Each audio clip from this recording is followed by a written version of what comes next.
¿Qué veneno, más letal que el arsénico y más sutil que la cicuta, se deslizó por las venas de las dinastías más poderosas de la historia? No fue un veneno administrado por un rival en la oscuridad de la noche, ni una daga empuñada por un asesino a sueldo.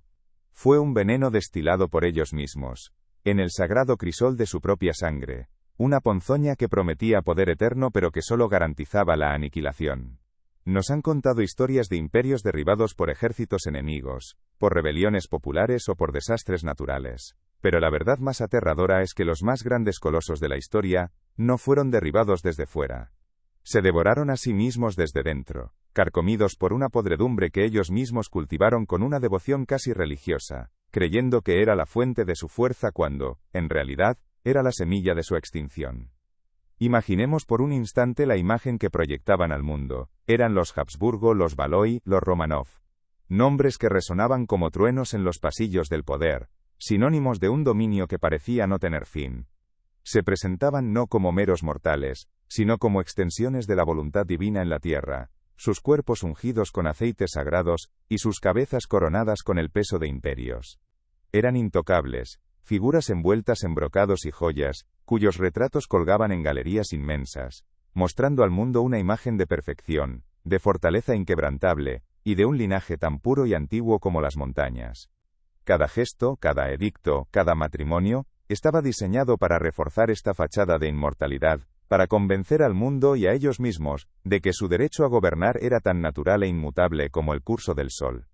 Su poder se medía en continentes, en flotas que cruzaban océanos, y en ejércitos que marchaban bajo sus estandartes. Desde el Escorial hasta Versalles, desde el Palacio de Invierno hasta la antigua Roma de los Césares, su autoridad era absoluta, incontestable. Eran los dueños del mundo conocido, arquitectos de la historia, cuyas decisiones afectaban a millones de almas. Crearon un sistema diseñado para perpetuar su dominio a través de los siglos. Un mecanismo complejo de leyes, tradiciones y sobre todo, de sangre. La sangre era el pilar central de su ideología, el río sagrado que transportaba el derecho divino de una generación a la siguiente. Proteger la pureza de ese río se convirtió en su obsesión más profunda, en el principio y el fin de su existencia como dinastía. Pero en esa misma obsesión residía la paradoja más cruel y destructiva. ¿Y si la mayor amenaza para un imperio no proviniera de sus enemigos declarados, de las hordas bárbaras en las fronteras, o de los revolucionarios en las calles, sino de la propia sangre del emperador? ¿Y si el elixir que creían que garantizaba su eternidad fuera, en realidad, el veneno de acción lenta que pudría los cimientos de su trono? Esta es la historia de una autodestrucción metódica, de una decadencia que no fue un accidente del destino, sino el resultado inevitable de sus propias elecciones. Es la crónica de cómo los mecanismos diseñados para preservar el poder se convirtieron en las herramientas de su propio desmantelamiento, transformando sus palacios en mausoleos y sus linajes en epitafios. El mundo en el que vivieron era uno de certezas absolutas. El rey era el Estado, y el Estado era una emanación de la gloria de Dios. En este cosmos ordenado, el linaje no era simplemente una cuestión de herencia, sino de teología. La pureza de la sangre real era una garantía de estabilidad, una promesa de que el orden divino se mantendría intacto. Cualquier mezcla, cualquier dilución, era vista no solo como una imprudencia política, sino como una blasfemia, una mancha en el tejido sagrado del poder. Esta creencia, tan arraigada y poderosa, los empujó a mirar hacia adentro, a buscar en su propia familia los consortes adecuados para sus herederos, tejiendo una red de alianzas matrimoniales que, con el tiempo, se convertiría en una telaraña genética de la que no podrían escapar. Así nació la estrategia que sellaría su destino, la endogamia sistemática. Matrimonios entre primos hermanos, entre tíos y sobrinas, se convirtieron en la norma, en la herramienta predilecta de la diplomacia dinástica. Cada boda consanguínea era un acto de fe en su propia sangre, una declaración de que nadie fuera de su círculo íntimo era lo suficientemente digno para compartir el trono. Creían estar sellando alianzas, consolidando territorios y purificando su herencia. En su arrogancia, no vieron que estaban cerrando las puertas y ventanas de su acervo genético, creando un ecosistema cerrado donde las debilidades latentes podían florecer sin control, amplificándose con cada nueva generación hasta convertirse en monstruosidades visibles y en tormentos invisibles. Esta podredumbre dinástica, esta enfermedad autoinducida, se manifestó de formas diversas y aterradoras. No era una única dolencia, sino una plaga multifactorial, con síntomas que variaban de una corte a otra, adaptándose a las debilidades particulares de cada linaje. En algunos, se manifestó como un veneno genético que deformaba los cuerpos y enturbiaba las mentes. En otros, tomó la forma de una gangrena moral que corrompía el alma del régimen, generando una desconexión total con la realidad de sus súbditos. Y en los más antiguos, se reveló como una atrofia imperial, una parálisis nacida de la megalomanía y la paranoia que fracturó imperios que se creían eternos. Pensemos en la dinastía de los Habsburgo, cuyo imperio abarcaba el globo, un dominio donde el sol nunca se ponía. Eran el epítome del poder católico, los defensores de la fe y los amos de Europa. Su imagen pública era la de monarcas severos, piadosos y formidables, cuya autoridad emanaba directamente de Dios. Carlos V, en su apogeo, gobernaba sobre un mosaico de reinos tan vasto que desafiaba la imaginación. Su poder parecía tan sólido como las piedras del monasterio de El Escorial, que construiría su hijo, un monumento a la eternidad de su linaje. Sin embargo, bajo la superficie de esta gloria imperial, la primera grieta ya había aparecido, una fisura casi imperceptible que anunciaba el comienzo del fin. La grieta era su propia sangre. La estrategia de casarse entre ellos para mantener el poder dentro de la familia, había funcionado políticamente durante generaciones, pero biológicamente, era una sentencia de muerte. El veneno genético comenzó a manifestarse de forma sutil al principio, y luego, con una evidencia innegable y grotesca. La famosa mandíbula de los Habsburgo, el prognatismo mandibular que se convirtió en el sello distintivo de la familia, era mucho más que un rasgo físico peculiar. Era el estigma visible de la decadencia, una deformidad que dificultaba el habla, la masticación, y que, en sus formas más severas, convertía el simple acto de cerrar la boca en una lucha constante. Los retratos oficiales, obras maestras de artistas como Velázquez, intentaban disimular la deformidad con poses estudiadas y sombras estratégicas, pero la realidad en los pasillos silenciosos del Alcázar de Madrid era otra. Era la de un monarca que babeaba al hablar, que luchaba por pronunciar sus propios decretos, cuya apariencia, en lugar de inspirar temor y reverencia, provocaba susurros y miradas de lástima entre los cortesanos. La imagen pública de poder divino chocaba brutalmente con la realidad de un cuerpo defectuoso, un cuerpo que traicionaba la pretensión de perfección, y que servía como un recordatorio constante de la fragilidad que se escondía detrás de la corona. Pero las deformidades físicas eran solo la punta del iceberg. El verdadero horror se desarrollaba en las alcobas reales, en la desesperada y a menudo trágica búsqueda de un heredero varón sano. Los partos se convirtieron en eventos de estado que paralizaban al imperio, momentos de tensión insoportable donde el destino de naciones pendía del llanto de un recién nacido. Una y otra vez el resultado era la desolación. Bebés que nacían muertos, niños que sobrevivían apenas unas semanas o meses, herederos que mostraban desde la cuna los mismos signos alarmantes de la degeneración familiar. Cada cuna vacía, cada pequeño ataúd, era un golpe más a la estabilidad de la dinastía. Las reinas, a menudo jóvenes extranjeras traídas para cumplir con su deber dinástico, vivían bajo una presión inhumana. Su valor se medía exclusivamente por su capacidad para producir un heredero sano, y cada fracaso era interpretado como una falta personal, un castigo divino, o incluso una traición. Soportaban embarazos difíciles, partos agónicos, y la angustia de ver a sus hijos marchitarse, todo ello mientras la corte las observaba con una mezcla de compasión y juicio. Su sufrimiento personal era inseparable del destino político del imperio, una tragedia íntima con consecuencias globales que demostraba cómo la fragilidad de un solo cuerpo podía hacer temblar los cimientos del mundo. Felipe IV, el llamado Rey Planeta, personificó esta lucha desesperada. Reinó durante un período de esplendor cultural sin precedentes, la España del siglo de oro, pero su vida personal fue una sucesión de pérdidas devastadoras.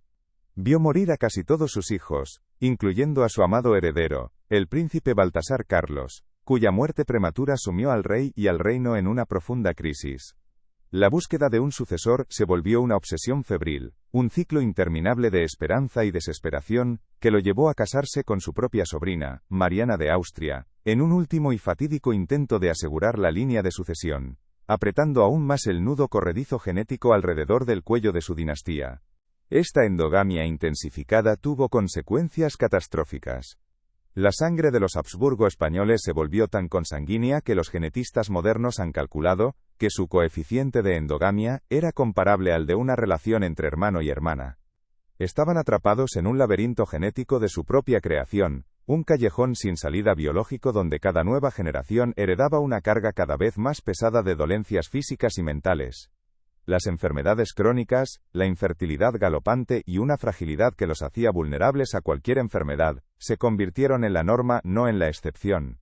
El linaje que debía ser su mayor fortaleza, se había convertido en su maldición más profunda. El aislamiento de la corte exacerbaba el problema.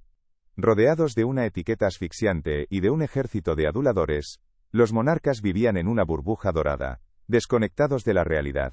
Su mundo era el palacio, un universo cerrado donde la intriga y el ceremonial lo eran todo. Esta falta de contacto con el mundo exterior, no solo les impedía ver las amenazas políticas que se gestaban más allá de sus muros, sino que también reforzaba su creencia en su propia excepcionalidad, haciéndoles ciegos a la evidencia de que su estrategia dinástica los estaba llevando directamente al abismo. Creían estar siguiendo un plan divino, cuando en realidad estaban obedeciendo a un impulso autodestructivo. La decadencia no era solo física, sino también psicológica. La constante presión, el dolor crónico, el miedo a la extinción y la conciencia de su propia fragilidad pasaron factura a sus mentes. La melancolía, una profunda tristeza que a menudo se convertía en una parálisis depresiva, se convirtió en un rasgo distintivo de los últimos Habsburgo. Eran reyes que gobernaban desde la sombra, figuras atormentadas que luchaban contra demonios internos mientras el peso de un imperio en declive reposaba sobre sus hombros. La mente del rey, que debía ser el centro racional y estable del reino, se convirtió en un campo de batalla tan devastado como sus cuerpos. El contraste entre la imagen y la realidad se hizo cada vez más insostenible. Mientras la propaganda real seguía produciendo imágenes de monarcas majestuosos y ejércitos victoriosos, la realidad era la de un tesoro vacío, un poder militar menguante y un gobernante física y mentalmente incapaz. Las fiestas suntuosas y los rituales cortesanos se volvieron más elaborados que nunca, un intento desesperado por proyectar una imagen de fuerza y estabilidad que ya no existía. Era un teatro del poder, una magnífica farsa diseñada para ocultar la podredumbre que se extendía por las raíces del árbol dinástico, un árbol cuyas ramas ya estaban secas y quebradizas. La gente común, aunque alejada de los secretos de la corte, no era ciega. Los rumores se extendían como la pólvora, historias sobre la salud del rey, sobre la falta de herederos, sobre la maldición que parecía pesar sobre la casa real. La debilidad del monarca se percibía como una debilidad del propio reino, una invitación a los enemigos externos para atacar, y a las tensiones internas para estallar. La fe en el derecho divino de los reyes, el pilar que había sostenido el sistema durante siglos, comenzó a resquebrajarse. ¿Cómo podía un rey ser el elegido de Dios si su propio cuerpo parecía ser la prueba de su abandono? La superstición y la religión se entrelazaron en un intento desesperado por encontrar respuestas y soluciones. Se recurrió a todo: oraciones, reliquias sagradas, procesiones y exorcismos. La enfermedad del linaje no se entendía en términos biológicos, sino espirituales. Se veía como un castigo por pecados desconocidos, como la obra del diablo, o como el resultado de una brujería. La corte se llenó de clérigos, místicos y charlatanes, cada uno ofreciendo una cura milagrosa que nunca llegaba. Esta dependencia de lo sobrenatural solo sirvió para alejar aún más a la monarquía de la realidad, y para profundizar su parálisis ante los problemas reales que aquejaban al imperio. El veneno genético, esa lenta acumulación de genes recesivos dañinos, estaba a punto de alcanzar su masa crítica. Cada generación había añadido una gota más a la copa, y ahora la copa estaba a punto de rebosar. La dinastía, que había comenzado con la ambición de dominar el mundo, se encontraba ahora luchando por su propia supervivencia, atrapada en una espiral descendente de la que no había escapatoria. Su obsesión por la pureza los había llevado a la esterilidad, su búsqueda de poder a la impotencia. Habían construido una fortaleza para proteger su linaje, pero los muros se habían vuelto tan gruesos que se habían asfixiado a sí mismos. La tragedia de los Habsburgo es un microcosmos de una verdad universal sobre el poder. Demuestra cómo la arrogancia, la ceguera autoimpuesta y la negativa a adaptarse pueden llevar a la ruina incluso a las estructuras más formidables. Se creían por encima de las leyes de la naturaleza, pero la biología demostró ser una fuerza mucho más implacable que cualquier ejército enemigo. Su historia no es solo un relato de reyes y reinas, sino una advertencia atemporal sobre cómo la búsqueda obsesiva de la pureza, ya sea de sangre, ideología o poder, a menudo conduce a la decadencia y la autodestrucción. Y así, la dinastía que había gobernado medio mundo durante casi 2 siglos, se encontraba al borde del precipicio. Toda su historia, todas sus conquistas y toda su gloria convergieron en un único punto de fracaso, en el resultado final de su experimento genético. La culminación de esta tragedia dinástica estaba a punto de encarnarse en una sola figura, un rey que sería el producto final y más lamentable de siglos de uniones consanguíneas. Un hombre cuyo cuerpo y mente serían un mapa viviente de la decadencia de su linaje, un espectro en el trono que simbolizaría el fin de una era. Este monarca no sería un tirano ni un conquistador. Sería una víctima, un prisionero de su propia herencia, un rey en ruinas, que presidiría la desintegración de su imperio. Su vida sería un calvario, su reinado una agonía prolongada y su muerte, el epitafio de la rama española de la Casa de Austria. Su apodo, ganado a pulso a través del sufrimiento y la incomprensión de su tiempo, resonaría en la historia como un eco de esta catástrofe biológica, el hechizado. Su llegada al mundo no fue una bendición, sino la confirmación de la maldición que su familia había desatado sobre sí misma. La historia de Carlos II de España es el capítulo final y más sombrío de esta saga de autodestrucción. En él, todos los síntomas de la podredumbre dinástica se manifestaron con una virulencia aterradora. Su cuerpo era un frágil recipiente de dolencias, su mente un laberinto de confusiones, y su incapacidad para engendrar un heredero, la sentencia de muerte definitiva para su línea de sangre. Su existencia misma planteó una pregunta aterradora para su tiempo y para el nuestro. ¿Qué sucede cuando el símbolo sagrado de la nación, el cuerpo del rey, se convierte en la prueba más evidente de su fracaso? La gangrena moral que afectaba a otras dinastías, como los Valois o los Romanov, se manifestaba en la corrupción y la desconexión. En los Habsburgo, la gangrena era literal, una descomposición que avanzaba desde el interior de sus células. La corte española, bajo el reinado de Felipe IV, ya era un hervidero de intrigas y luchas de poder, pero la inminente llegada de un heredero visiblemente enfermo y débil, prometía llevar el caos a un nuevo nivel. El reino entero contuvo la respiración, observando la cuna real con una mezcla de pavor y esperanza, sabiendo que el futuro de España y de Europa dependía de la supervivencia de ese niño frágil. La narrativa de la pureza de sangre, tan cuidadosamente construida durante siglos, se desmoronaba ante la cruda realidad. Ya no era posible ocultar la verdad detrás de los retratos halagadores o la pompa cortesana. La debilidad del linaje estaba a la vista de todos, una herida abierta que supuraba en el corazón mismo del imperio. Los enemigos de España observaban con atención, esperando el momento oportuno para abalanzarse sobre el cuerpo debilitado del león hispánico. El veneno, administrado gota a gota a través de generaciones de matrimonios imprudentes, estaba a punto de reclamar su víctima final. La historia nos ha enseñado a ver la caída de los imperios como eventos grandiosos y violentos, marcados por batallas épicas y revoluciones sangrientas. Pero la caída de los Habsburgo españoles fue diferente. Fue un colapso silencioso, una implosión lenta que ocurrió en los pasillos oscuros de un palacio, en la alcoba de un rey enfermo. Fue una tragedia de susurros, de oraciones no respondidas, y de una desesperación silenciosa. Fue la demostración de que un imperio puede morir no con un estallido, sino con un gemido, con el último aliento de un rey que nunca debió haber nacido. El legado de esta dinastía es una lección sobre la hibris, sobre la arrogancia de creer que se pueden torcer las leyes fundamentales de la vida, para servir a las ambiciones del poder. Intentaron crear una línea de sangre de semidioses y, en su lugar, produjeron un linaje de inválidos. Buscaron la inmortalidad y encontraron la extinción. Su historia es una advertencia grabada en los anales del tiempo, un recordatorio de que ningún poder, por absoluto que parezca, es inmune a la podredumbre que crece desde dentro. Y en el centro de esta advertencia se encuentra ese niño, ese futuro rey, el último de su estirpe.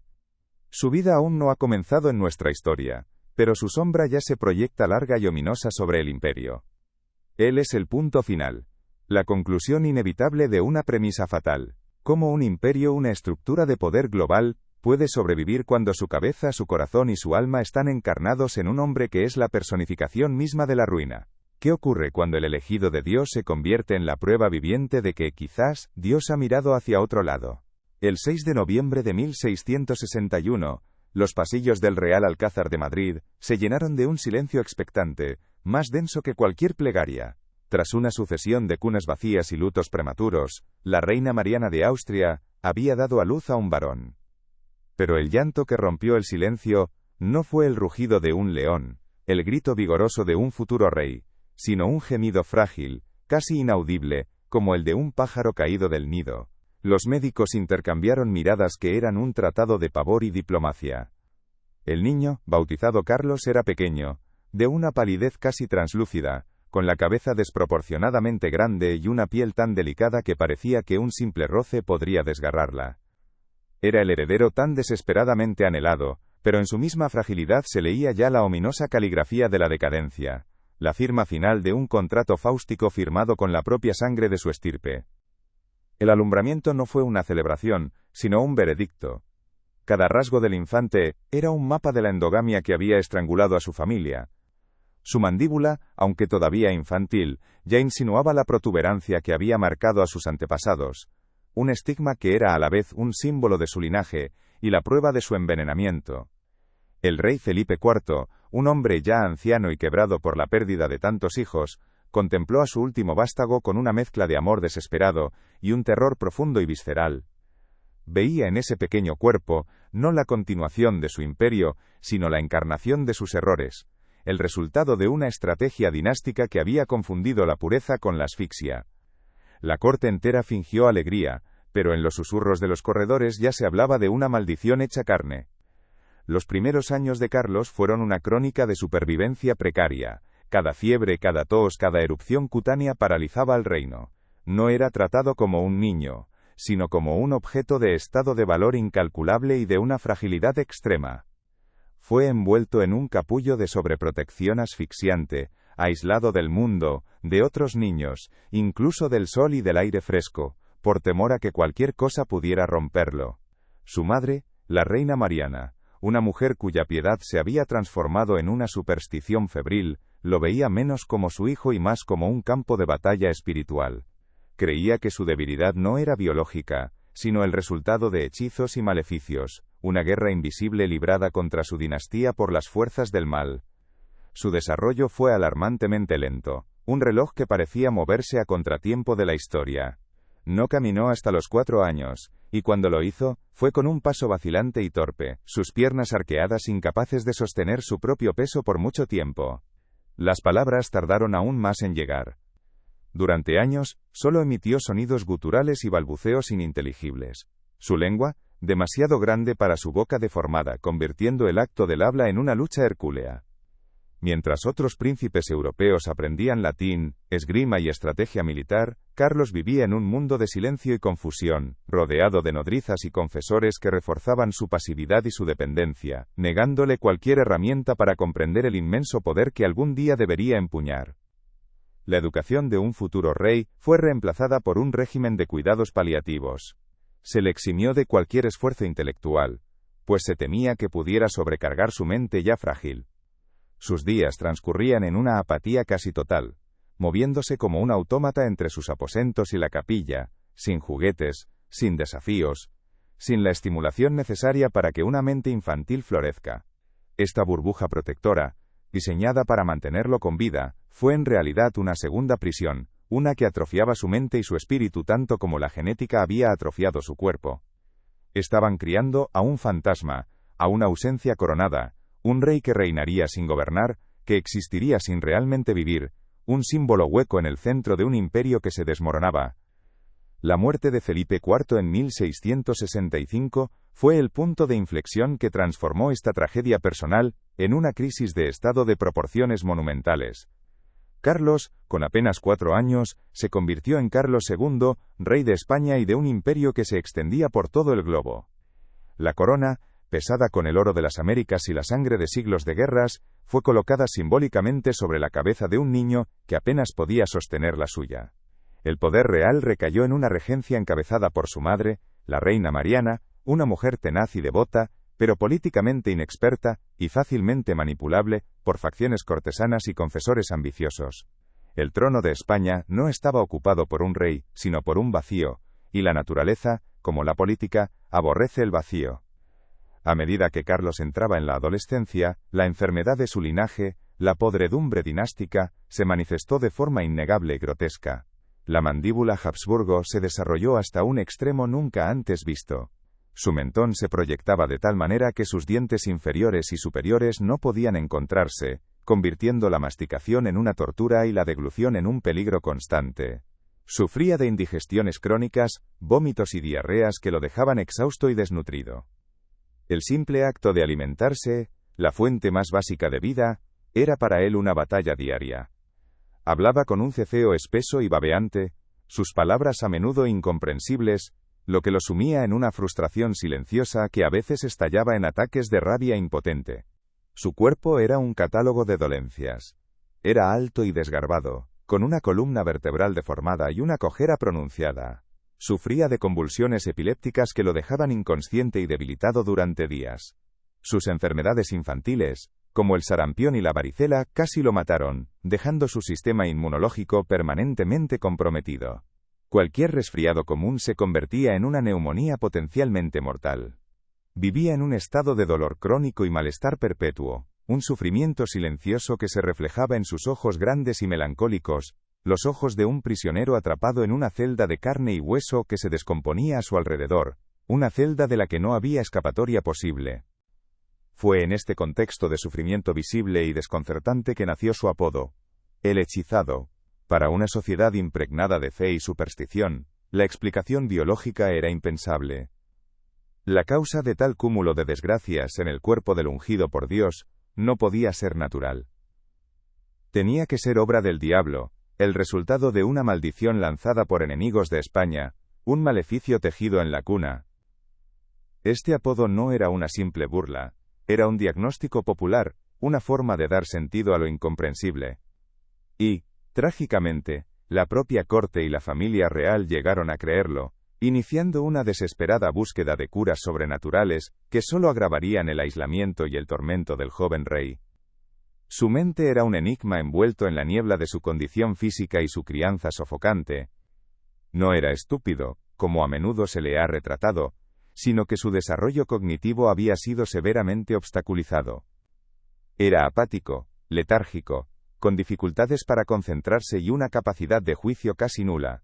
Podía ser infantilmente crédulo en un momento y presa de una furia irracional al siguiente. Su entendimiento del mundo era limitado, filtrado a través de las interpretaciones de su madre y sus confesores. No tenía las herramientas para discernir la intriga, para tomar decisiones complejas, o para comprender las vastas responsabilidades que pesaban sobre él. Era un rey en el tablero de ajedrez de Europa, pero eran otros quienes movían su pieza. Las apariciones públicas se convirtieron en ejercicios de humillación cuidadosamente orquestados. Cuando se presentaba ante los embajadores extranjeros o el pueblo de Madrid, la corte creaba un elaborado teatro para ocultar su fragilidad. Se le vestía con ropajes rígidos y voluminosos que disimulaban su delgadez y su postura encorvada. Se le colocaba en tronos altos para que no se notara su dificultad para mantenerse en pie. Las audiencias eran breves, sus intervenciones inexistentes o limitadas a un monosílabo susurrado. Pero la farsa era insostenible.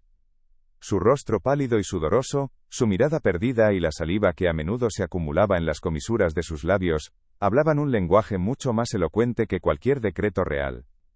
La lucha por proyectar una imagen de normalidad de poder era una batalla perdida desde el principio. Se recurrió a los grandes artistas de la corte, como Juan Carreño de Miranda, para que realizaran el milagro de transformar la realidad a través del lienzo. En sus retratos, Carlos II aparece solemne, revestido con todos los símbolos de la monarquía, la armadura, el toisón de oro, el bastón de mando. El artista suavizaba la deformidad de su mandíbula con sombras estratégicas, le daba a su piel un color más saludable, y a su mirada una profundidad que rara vez poseía en la vida real. Estos retratos no eran representaciones, sino propaganda, un intento desesperado de convencer al mundo, y quizás a ellos mismos, de que el rey era todo lo que no era, fuerte, sano y capaz. En su vida privada, se intentaron otras estrategias más íntimas y patéticas. Se sabe que se utilizaban polvos y cosméticos rudimentarios para dar algo de color a sus mejillas cadavéricas, para ocultar las ojeras perpetuas que delataban sus noches de insomnio y dolor. Se diseñaron zapatos especiales con alzas para disimular su cojera y corsés de hierro bajo sus jubones para intentar enderezar su espalda. Cada día era un proyecto de reconstrucción, un esfuerzo agotador por construir una fachada de realeza sobre unos cimientos que se desmoronaban. Pero estos remedios eran como aplicar una capa de pintura fresca sobre madera podrida. Solo podían ocultar la decadencia por un tiempo, nunca detenerla. El impacto de esta lucha constante en su psique fue devastador. Carlos era plenamente consciente de su propia inadecuación. Sentía el peso de las expectativas de un imperio, y sabía, con una certeza aplastante, que no podía cumplirlas. Esta conciencia lo sumió en una profunda melancolía, salpicada de episodios de una depresión que lo paralizaba por completo. Se sentía solo, incomprendido, un monstruo en exhibición. Anhelaba una normalidad que nunca podría alcanzar, una simple existencia sin dolor que le estaba vedada. Su refugio era la religión, una fe intensa y casi desesperada en la que buscaba consuelo y una explicación a su sufrimiento, viéndose a sí mismo como un Job moderno. Un rey puesto a prueba por Dios por razones que escapaban a su entendimiento. La corte a su alrededor se convirtió en un nido de víboras, un campo de batalla donde las facciones luchaban por el control del rey títere. Su hermanastro ilegítimo, don Juan José de Austria, un hombre carismático y ambicioso, se enfrentó a la regencia de la reina madre, en una lucha por el poder que dividió al reino. Carlos era el premio, el sello de legitimidad que todos querían poseer. Lo manipulaban, lo halagaban, lo aterrorizaban, utilizando su debilidad como un arma en sus propias guerras privadas. El joven rey vivía rodeado de conspiradores, incapaz de confiar en nadie, viendo cómo su imperio era desmembrado por las ambiciones de quienes decían protegerlo. La adolescencia trajo consigo la cuestión más crucial y temida de todas, el matrimonio y la sucesión. La supervivencia de la dinastía Habsburgo en España dependía de una sola cosa: que Carlos II engendrara un heredero. Esta presión, que habría sido abrumadora para cualquier monarca, se convirtió en una forma de tortura para un joven cuya virilidad era tan cuestionable como su salud. La maquinaria diplomática de Europa se puso en marcha para encontrarle una esposa, una princesa que tendría la tarea imposible no solo de ser reina, sino de obrar un milagro biológico, extraer vida de una línea de sangre que estaba clínicamente muerta. La búsqueda de una reina se convirtió en la principal estrategia para combatir la decadencia. Se creía, con una mezcla de esperanza y ceguera voluntaria, que una esposa joven y saludable podría curar al rey, que el amor y el deber conyugal podrían de alguna manera revertir los estragos de generaciones de endogamia. Era la apuesta final, el último lanzamiento de dados de una dinastía en bancarrota. El destino de España, la paz en Europa, el equilibrio de poder mundial, todo pendía de la capacidad de un joven enfermo y atormentado para cumplir con su deber más fundamental en el lecho nupcial. La presión sobre él se volvió insoportable. Cada informe de un embajador, cada retrato de una princesa candidata, era un recordatorio de su fracaso inminente. La corte observaba cada uno de sus gestos, buscando cualquier signo de deseo o virilidad. Los médicos lo sometían a exámenes humillantes y a tratamientos absurdos basados en la superstición y la alquimia, desde dietas extrañas hasta pócimas de dudosa procedencia. Su vida, que ya era una exhibición pública, se vio despojada de cualquier vestigio de intimidad. Su capacidad para procrear se convirtió en el asunto de Estado más debatido y urgente, una obsesión nacional que lo deshumanizó por completo, reduciéndolo a su mera función reproductiva. El punto de inflexión de su juventud llegó con la elección de su primera esposa, la joven y hermosa princesa francesa María Luisa de Orleans, sobrina del poderoso Luis XIV. El matrimonio fue un acto de alta política, un intento de apaciguar al gran rival de España. Para Carlos, sin embargo, fue algo mucho más personal. Por primera vez, se enfrentaba a una relación íntima, a la expectativa de un afecto que no sabía cómo dar ni recibir. La llegada de la nueva reina era vista por el reino como un rayo de esperanza, la posible salvación. Para Carlos era la hora de la verdad, el momento en que su fachada, tan costosamente mantenida, se enfrentaría a la prueba definitiva. La noticia del compromiso llenó la corte de un optimismo frágil, se organizaron fiestas y celebraciones, un intento de proyectar una imagen de renacimiento y vigor. Pero bajo la superficie, la ansiedad era palpable. ¿Qué pensaría la joven princesa al ver a su futuro esposo? ¿Podría superar la repulsión inicial y cumplir con su deber? ¿O su llegada solo serviría para exponer ante toda Europa, de una vez por todas, la impotencia del rey planeta y el fin inevitable de su estirpe? El futuro del imperio no se decidiría en un campo de batalla, sino en la quietud y la oscuridad de la alcoba real. La preparación para la boda fue un microcosmos de la vida de Carlos. Se le instruyó torpemente sobre sus deberes conyugales, se le vistió con las galas más ricas, y se le posicionó en el centro de un ceremonial grandioso. Pero nada de eso podía cambiar la realidad de su cuerpo frágil, y su espíritu quebrado. Era un actor en su propia vida recitando un papel para el que no estaba preparado, empujado hacia un escenario donde el fracaso parecía ser el único desenlace posible. La llegada de María Luisa de Orleans no era el comienzo de un cuento de hadas, sino el primer acto de la última y más dolorosa fase de su tragedia. Y así, el rey hechizado, el producto final de un linaje que se había devorado a sí mismo, se encontraba al borde de la edad adulta, enfrentando la prueba que definiría su reinado y sellaría el destino de su dinastía. La lucha inicial, la batalla por sobrevivir y ocultar su decadencia, estaba a punto de terminar. Ahora comenzaba la lucha por un heredero, una batalla desesperada contra su propia biología, contra la maldición escrita en sus genes. El veneno que había corrido por las venas de su familia durante generaciones, estaba a punto de reclamar su victoria final, a menos que un milagro, o el amor de una joven reina, pudiera cambiar el curso de la historia. La historia de Carlos II es un recordatorio sombrío de que la verdadera debilidad de un imperio a menudo no reside en sus ejércitos o en sus tesoros, sino en la sangre y la mente de quienes lo gobiernan. Su juventud no fue la de un príncipe, sino la de una víctima, un testimonio viviente de cómo la obsesión por la pureza conduce a la podredumbre. La corona que llevaba no era un símbolo de poder, sino una jaula dorada, y su reinado, una larga y lenta vigilia esperando un final que todos sabían inevitable. El veneno genético había hecho su trabajo lentamente, pacientemente, a lo largo de los siglos. Había deformado cuerpos, nublado mentes y vaciado cunas. Ahora, en la figura de Carlos II, había producido su obra maestra.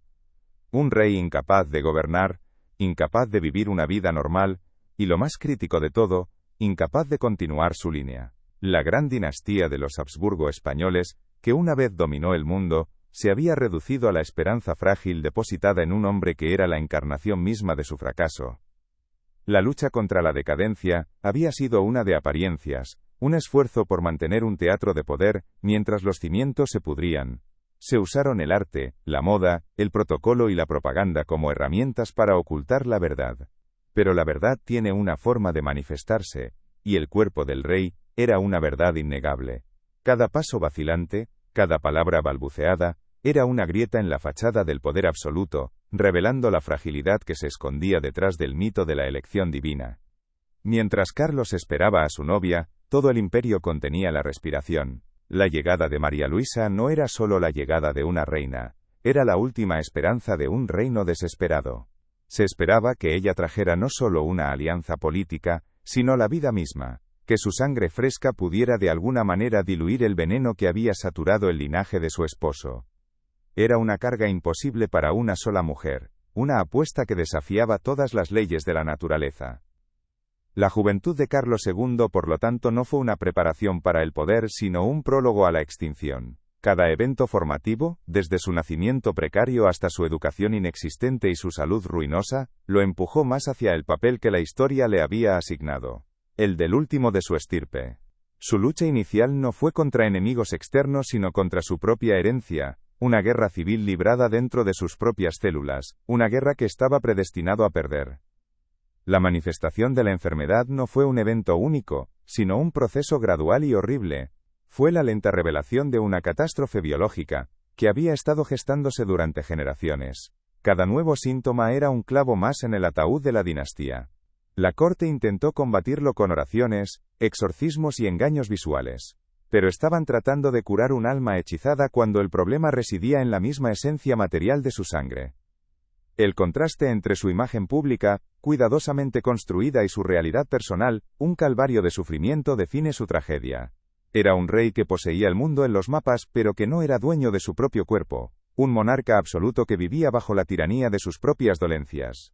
Esta dicotomía no solo lo destruyó a él como persona, sino que también socavó la base misma de la monarquía, la creencia en un rey que es un reflejo de la salud y la fuerza de su reino.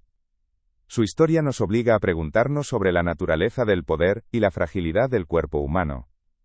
¿Qué sucede cuando el símbolo máximo de la estabilidad de una nación es la personificación de la inestabilidad? La respuesta se desarrollaría a lo largo de su reinado, un período de agonía prolongada para él, y de parálisis para su imperio, un lento desmoronamiento que culminaría en una crisis sucesoria que sumiría a Europa en una guerra. La soledad debió ser su compañera más constante, rodeado de gente pero fundamentalmente solo. El centro de todas las miradas pero nunca verdaderamente visto como un ser humano. Su dolor, su miedo, su confusión, eran asuntos de Estado, no sentimientos personales.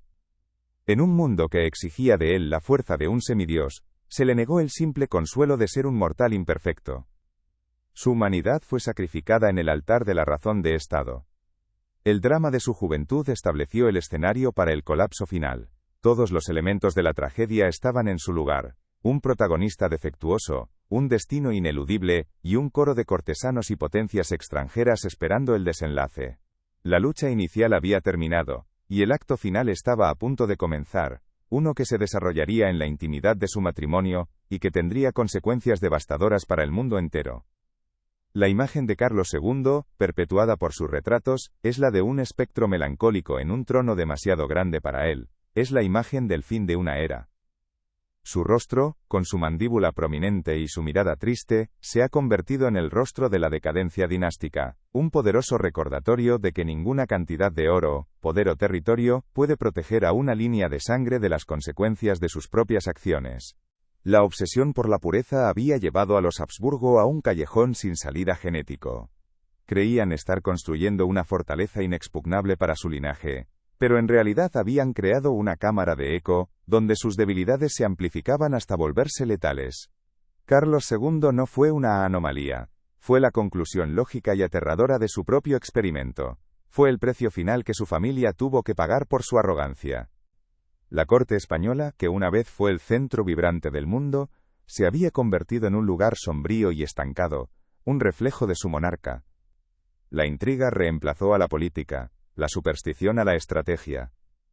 El imperio funcionaba por inercia, un gigante sin cabeza que seguía moviéndose por la fuerza de su propio peso, pero cuya caída era solo cuestión de tiempo. Todo dependía de la frágil vida de un rey que apenas vivía. Mientras la carroza de María Luisa de Orleans se acercaba a la frontera española, traía consigo las esperanzas y los temores de un continente. Ella era la última carta en un juego que ya parecía perdido.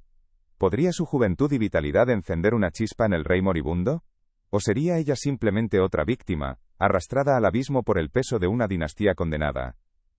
El futuro de España colgaba de un hilo muy delgado. Su historia demuestra de manera visceral cómo lo personal y lo político están inextricablemente unidos en la monarquía. La salud de un cuerpo, la fertilidad de una pareja, no eran asuntos privados sino eventos de importancia geopolítica. La tragedia de Carlos II es la máxima expresión de esta verdad, donde la debilidad de un hombre se convirtió en la debilidad de un imperio, precipitando su desintegración. La lucha de Carlos fue, en esencia, una lucha por la normalidad en un contexto de absoluta excepcionalidad. Quería lo que otros daban por sentado: salud, amor, descendencia. Pero su sangre real, la fuente de su estatus excepcional, era precisamente lo que le negaba esa normalidad. Era el rey más poderoso de la cristiandad, y al mismo tiempo, uno de los hombres más impotentes del mundo. El veneno no era un hechizo ni una maldición, sino una simple y brutal realidad biológica. Pero en un mundo que aún no entendía la genética, lo sobrenatural era la única explicación posible.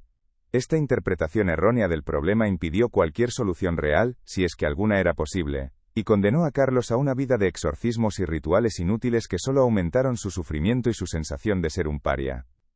La primera parte de su vida fue una preparación para el fracaso, fue un entrenamiento en la impotencia, la pasividad y la resignación. Cuando finalmente asumió el control nominal de su reino, no tenía ni las herramientas físicas ni mentales para ejercer el poder. Su reinado estaba destinado a ser una continuación de la regencia por otros medios, con él como una figura ceremonial en el centro de una tormenta de ambiciones. La decadencia no era solo física, era una decadencia moral, política y espiritual que impregnaba toda la estructura del imperio. El rey enfermo era solo el síntoma más visible de una enfermedad mucho más profunda.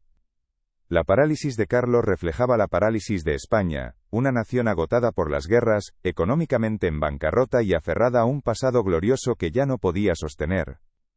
La llegada de una reina joven y hermosa a este mundo sombrío y estancado es el punto de suspense perfecto. Es la colisión de la vida y la muerte, de la esperanza y la desesperación. En su unión se concentraban todas las contradicciones de la época.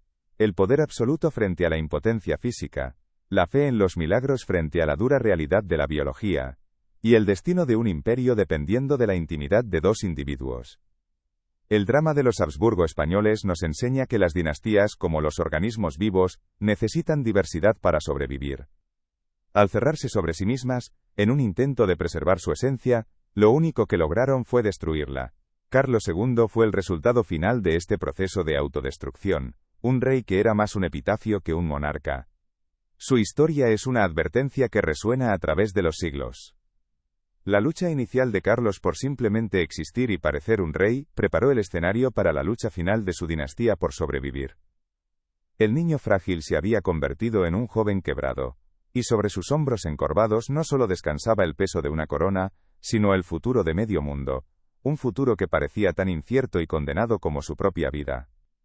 Y si te apasiona desenredar los secretos de la historia, desentrañar las causas profundas que llevaron a la caída de los poderosos y al nacimiento de nuevos mundos, no olvides darle a me gusta a este vídeo, para ayudarnos a llegar a más personas interesadas en estas tramas del saber.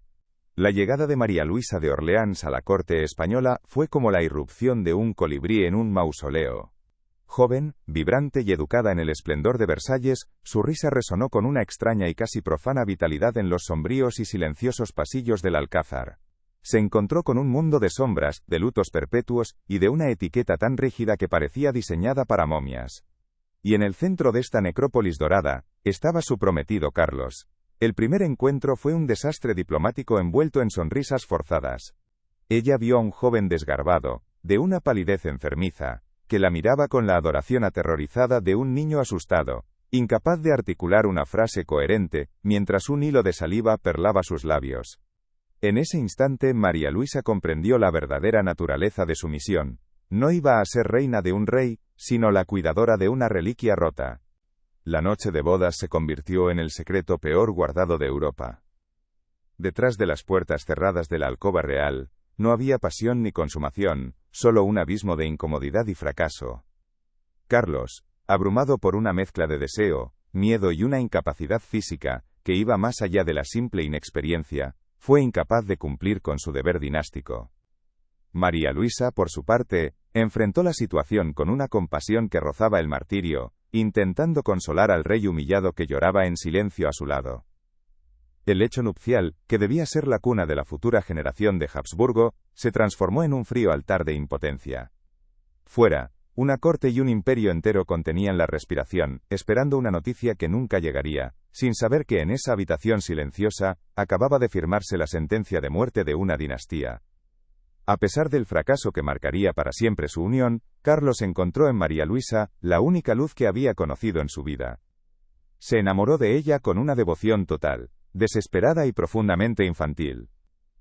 Ella no lo miraba con la mezcla de lástima y reverencia a la que estaba acostumbrado, sino con una genuina ternura. Le leía, le hablaba con dulzura y a veces, incluso conseguía arrancarle una sonrisa frágil. Para Carlos, ella era más que una esposa. Era una figura materna, una confidente, la única persona en el mundo que parecía verlo como un ser humano, y no como un símbolo defectuoso. Esta dependencia emocional se volvió absoluta, convirtiéndola a ella en el centro gravitacional de su existencia, y, al mismo tiempo, en la prisionera más valiosa de su frágil y solitario universo. Para María Luisa, sin embargo, el amor de su esposo era una jaula más, aunque forrada de un afecto patético. Su vida en España era una asfixia lenta.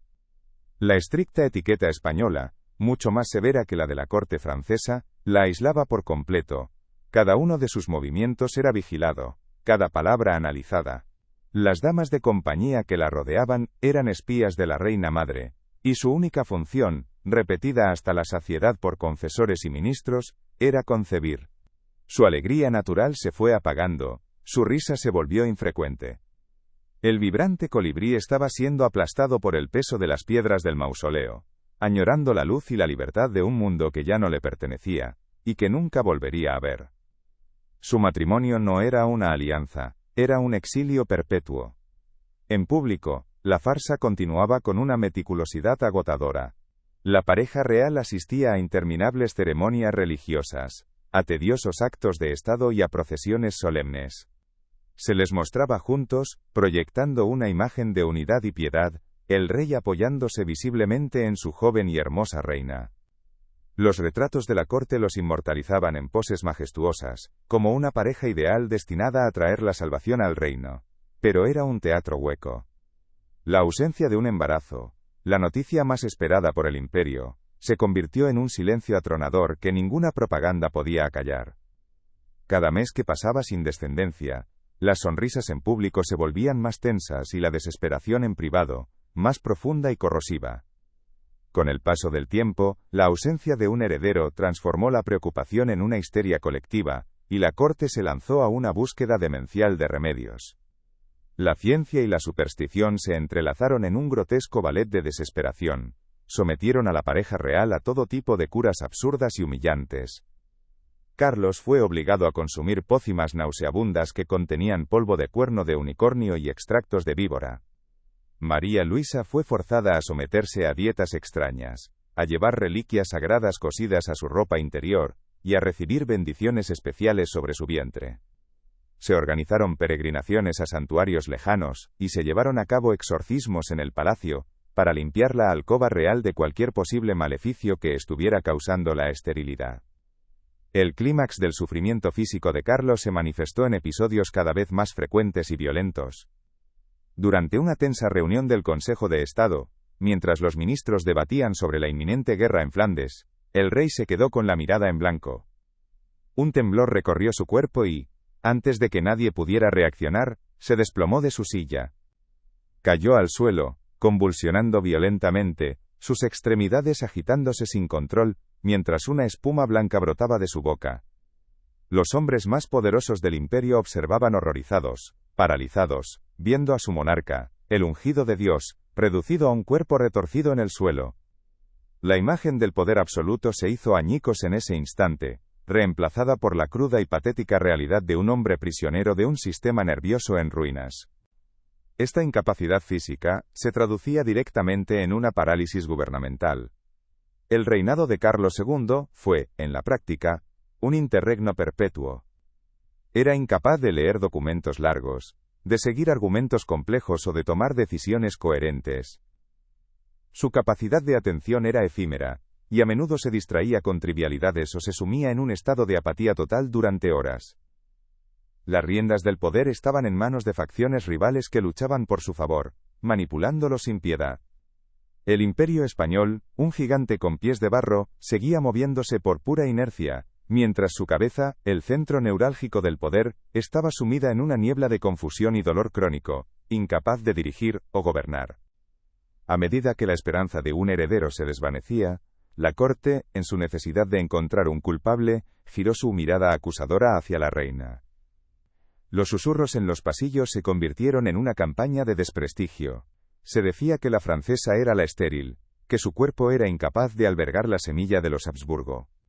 Otros iban más allá acusándola de usar métodos anticonceptivos, o incluso de brujería para evitar deliberadamente un embarazo, actuando como una espía de su tío, Luis XIV, para debilitar a España desde dentro. María Luisa, que había llegado como la gran esperanza, se convirtió en la chiva expiatoria, una extranjera odiada y aislada, culpada por el fracaso biológico de un linaje que ya estaba muerto mucho antes de su llegada. En medio de esta pesadilla compartida, existieron raros momentos de una humanidad desgarradora. Una noche, tras otro fallido intento de concebir, Carlos encontró a María Luisa llorando en silencio. En un instante de inusual lucidez, se arrodilló a su lado, tomó su mano y, con la voz quebrada por la dificultad y la emoción, le pidió perdón. Le dijo que sabía que él era la causa de su desdicha, que su cuerpo era una prisión para ambos, y que lamentaba haberla arrastrado a su maldición. En ese momento, no eran un rey y una reina, sino dos almas jóvenes atrapadas en una tragedia que no habían elegido, compartiendo un vínculo forjado en el sufrimiento mutuo. Fue un destello de amor verdadero en la más profunda oscuridad, un amor que no podía dar vida, pero que al menos ofrecía consuelo. La esquizofrenia entre la imagen y la realidad alcanzó su cenit durante las sesiones de retrato. Juan Carreño de Miranda, el pintor de cámara, tenía la tarea imposible de transformar la ruina en majestad. Colocaban a Carlos en un sillón, vestido con una pesada armadura que nunca podría soportar en un campo de batalla. Le empolvaban el rostro para darle un tono menos cadavérico y ajustaban la gorguera para disimular la flacidez de su cuello. El rey permanecía inmóvil, con la mirada perdida y la boca entreabierta, a veces babeando ligeramente, mientras el artista trabajaba febrilmente. En el lienzo, surgía un monarca solemne, poderoso, con una mirada penetrante y la mandíbula firme de un Habsburgo en su apogeo. El cuadro era una mentira gloriosa, un conjuro pictórico para negar la evidencia de que el hombre en la silla era un espectro. La atmósfera tóxica de la corte y la angustia constante comenzaron a cobrarse su precio en la propia María Luisa.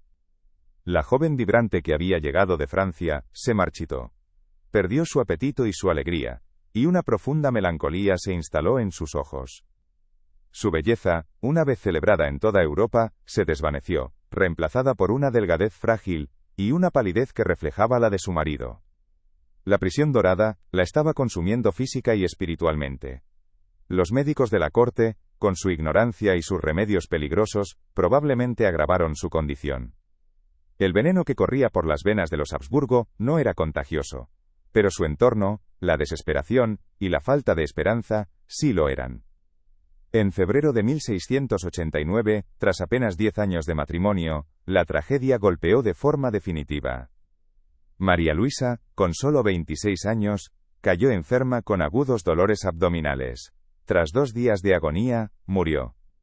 La causa oficial fue apendicitis, pero la corte se inundó de rumores de envenenamiento.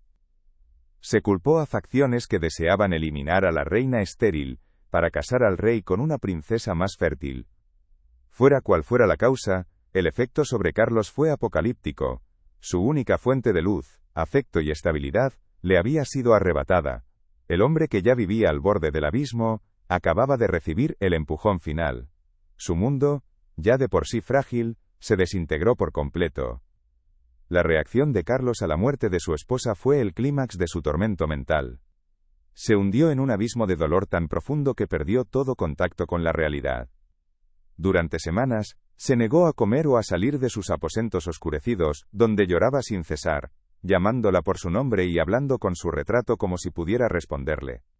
Su dolor era tan visceral y macabro que, en un acto de desesperación necrófila, ordenó que abrieran el ataúd de su esposa, ya en proceso de descomposición, para poder verla y besarla por última vez.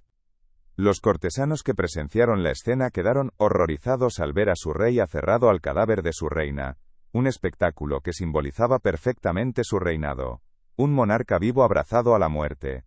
Pero un imperio no puede permitirse el lujo de un duelo prolongado. La razón de Estado es un amo cruel, y la necesidad de un heredero era más urgente que nunca. Apenas unos meses después de la muerte de María Luisa, mientras Carlos todavía estaba sumido en su catatonia de dolor, sus ministros le arreglaron un segundo matrimonio. La elegida fue Mariana de Neoburgo, una princesa alemana de una familia conocida por su extraordinaria fertilidad.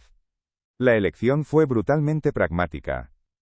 No se buscaba amor ni compañía para el rey, se buscaba un útero. La nueva reina llegó a una corte en luto y se encontró con un esposo que era un fantasma viviente, un hombre que seguía enamorado de una muerta. El segundo matrimonio fue un infierno desde el principio.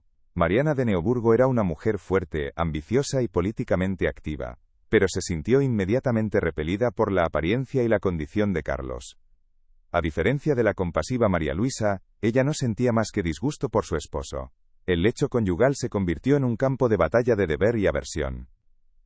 La presión para concebir era aún más intensa, pero la relación carecía de cualquier atisbo de afecto. El ciclo de remedios humillantes y rituales desesperados comenzó de nuevo. pero esta vez estaba teñido de una crueldad y una frialdad que lo hacían aún más insoportable. Carlos, por su parte, se retrajo aún más en sí mismo, aterrorizado por su nueva esposa, y anhelando el recuerdo de la única mujer a la que había amado. En los últimos años de su vida, la creencia de que Carlos estaba literalmente poseído por el demonio se convirtió en la explicación oficial de su estado y de la falta de herederos.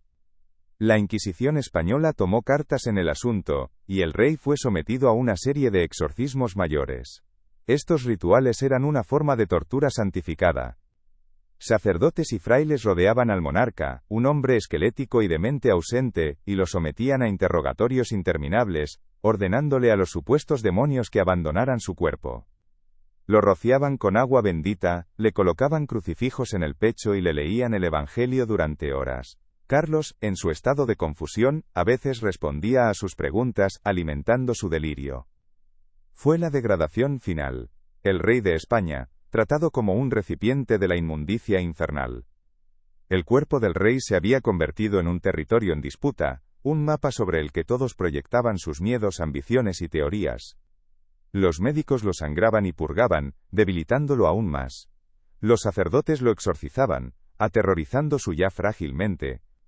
Los ministros y embajadores lo rodeaban, tratando de influir en cada uno de sus balbuceos, interpretándolos como edictos reales. Ya no era una persona, sino un objeto, el epicentro simbólico de un imperio en descomposición. Su sufrimiento personal se había disuelto por completo en la razón de Estado, su humanidad sacrificada en el altar de una corona que era, en realidad, una corona de espinas. Su existencia se redujo a la de un cuerpo que se negaba a morir. Mientras el rey se extinguía lentamente, la cuestión de su sucesión se convirtió en la bomba de relojería que amenazaba con hacer estallar Europa. Sin un heredero directo, las dos grandes potencias del momento, la Francia de los Borbones y la Austria de los Habsburgo, reclamaban el trono español para sus candidatos. Las embajadas en Madrid se convirtieron en nidos de espías y conspiradores, cada uno intentando sobornar, amenazar e intrigar, para asegurarse de que el testamento del rey moribundo favoreciera a su causa. El destino de millones de personas, el equilibrio de poder mundial, y el mapa futuro del continente, dependían de la última voluntad de un hombre, cuya voluntad hacía tiempo que había sido aniquilada.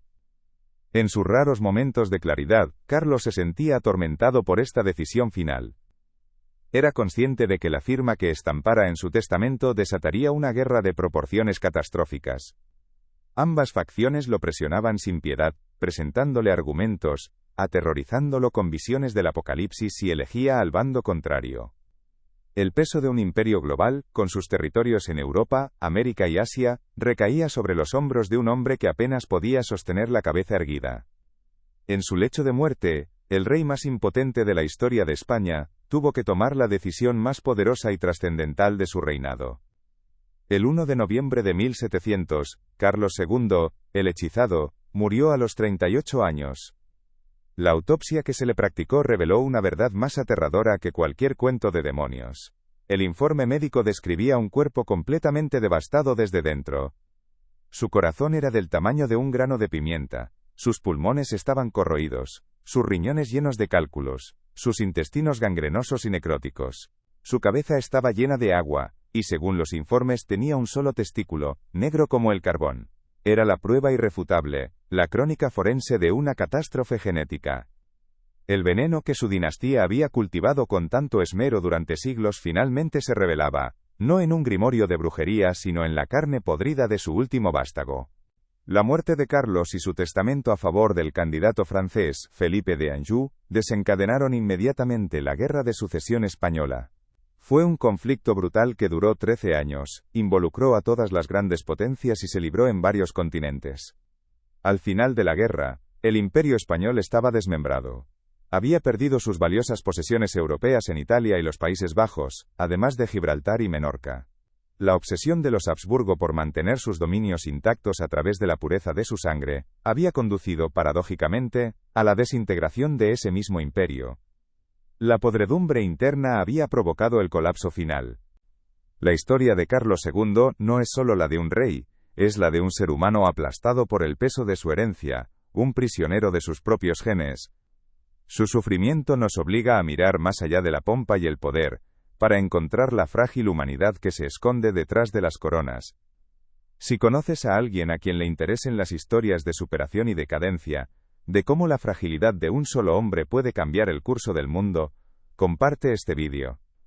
A veces, las mayores lecciones de la historia no se encuentran en las grandes batallas, sino en las tragedias silenciosas que ocurren en los pasillos del poder. La extinción de los Habsburgo españoles marcó el fin de una era. Un Borbón se sentaba ahora en el trono de Madrid, y el mapa de Europa se había redibujado con sangre. La tragedia española había concluido, pero el veneno dinástico no era una patente exclusiva de los Habsburgo. En otras cortes, bajo otros estandartes, diferentes formas de podredumbre ya estaban supurando, preparando el escenario para futuras catástrofes.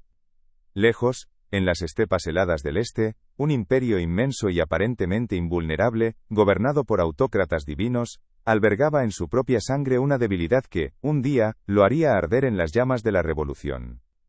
Los últimos años de Carlos II no fueron un reinado, sino una vigilia macabra. Tras la muerte de María Luisa, el sol se había puesto definitivamente en su alma, y la llegada de su segunda esposa, Mariana de Neoburgo, no trajo un nuevo amanecer, sino una noche polar. La nueva reina, pragmática y ambiciosa, vio en su marido no a un hombre, sino a un obstáculo y una herramienta. Su relación fue un desierto de afecto, un contrato de Estado donde el único objetivo era un heredero que el cuerpo marchito de Carlos ya no podía concebir.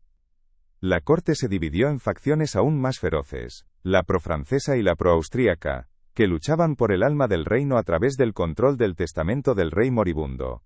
Carlos, atrapado en el fuego cruzado, se hundió en una apatía casi total, un espectro errante en su propio palacio, atormentado por el fantasma de su primer amor, y por la presión de un futuro que dependía de su último aliento.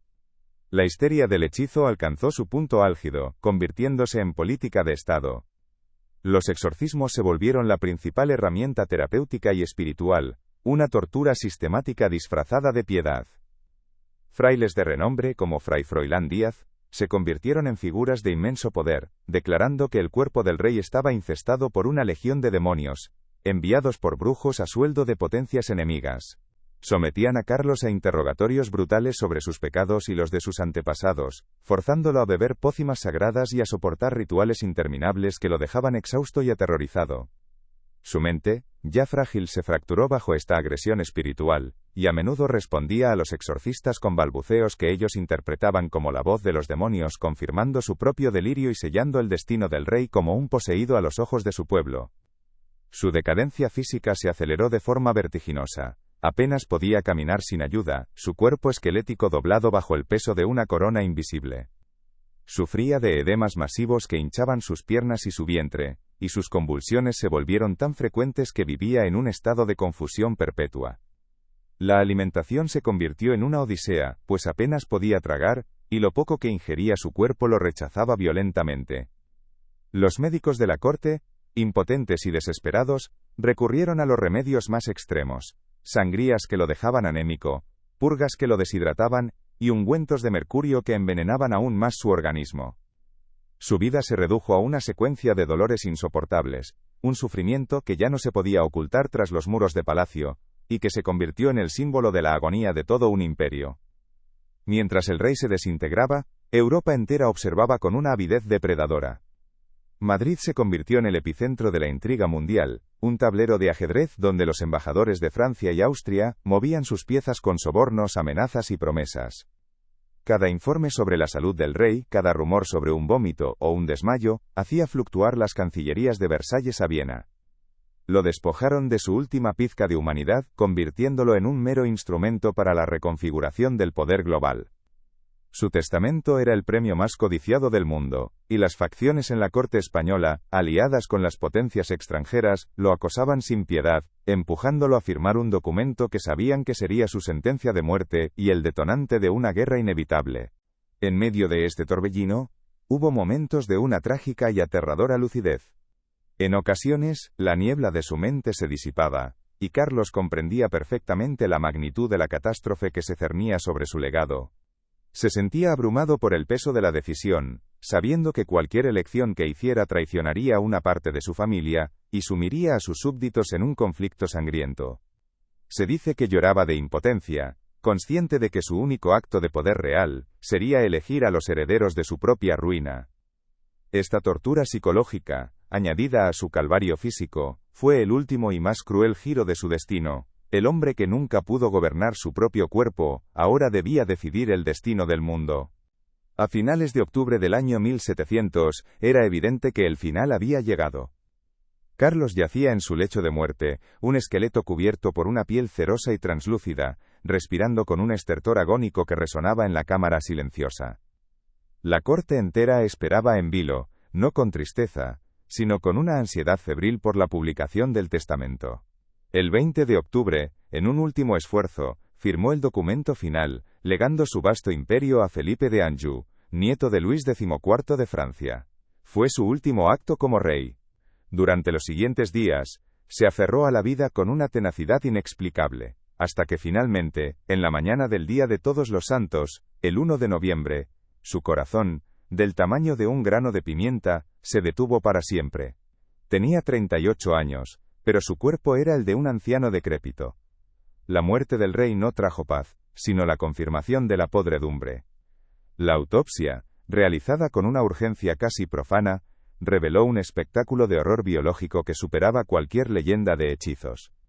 El médico real documentó un cuerpo devastado por dentro, los pulmones corroídos, los intestinos putrefactos, un solo testículo necrótico y atrofiado, y una cabeza llena de líquido seroso.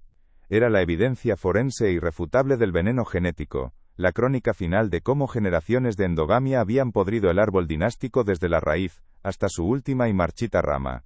La superstición del hechizo se disolvió ante la cruda verdad científica. Carlos no había sido poseído por el diablo, sino por los fantasmas de sus propios antepasados.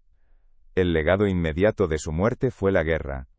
Tal como se temía, la ascensión de un Borbón al trono español rompió el equilibrio de poder en Europa, y la Gran Alianza liderada por Austria, Inglaterra y los Países Bajos, declaró la guerra a Francia y España.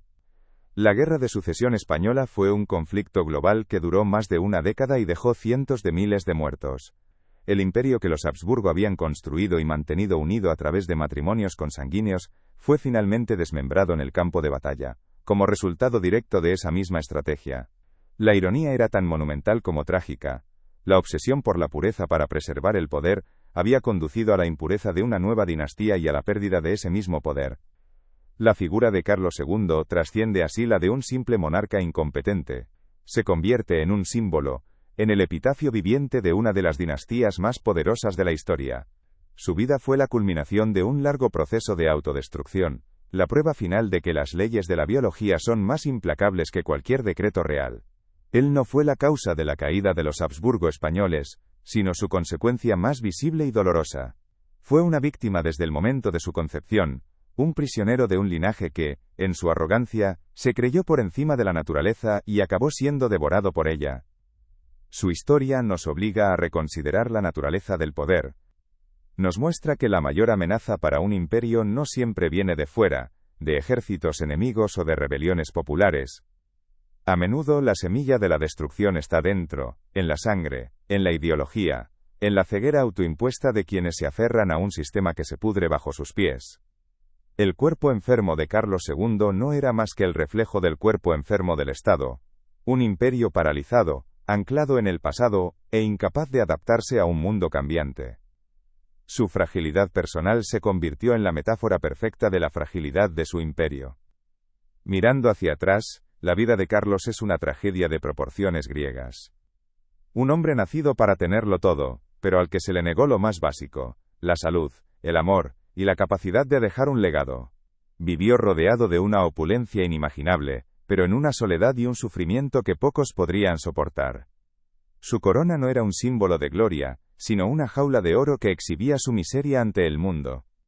Fue el rey de un imperio donde nunca se ponía el sol, pero vivió en una oscuridad perpetua, una sombra en su propio trono. La podredumbre dinástica que aniquiló a los Habsburgo no fue un caso aislado. Fue simplemente la manifestación más grotescamente física de una enfermedad que afectaba a muchas de las grandes casas reales de Europa. El veneno adoptaba diferentes formas. En España fue genético, una descomposición de la carne, pero en otras cortes, se manifestaría como una gangrena moral, una corrupción del alma que desconectaba a los monarcas de su pueblo con consecuencias igualmente devastadoras.